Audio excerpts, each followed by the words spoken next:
Tax refund. Tax refund. Oo, kasi Hashtag filing tax na. refund. Magpa-filing na Oo, ngayong kasi, January. season na yun season. Season January, for filing. February, hanggang April. Hanggang ata. April to May. Doon sa mga big companies. Tapos ngayon, may ang comment kasi dun sa TikTok, Ano yung comment? tax refund, may tax refund sa Europe. po ba kayo ka na? Halaka!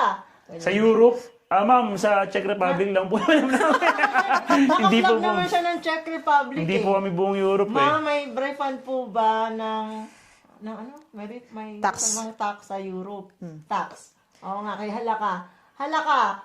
Kailan ka po ba dumating dito? Sabi ko ng kasi kalimitan kasi, siguro majority, no? Majority ba? Yung Hindi naman natin Hindi pwedeng naman- hindi sabihan yung sa ibang bansa kasi di natin alam yun. for Czech Republic. Sa for Czech Republic lang po. So, dito sa Czech Republic, ang first year usually merong tax refund.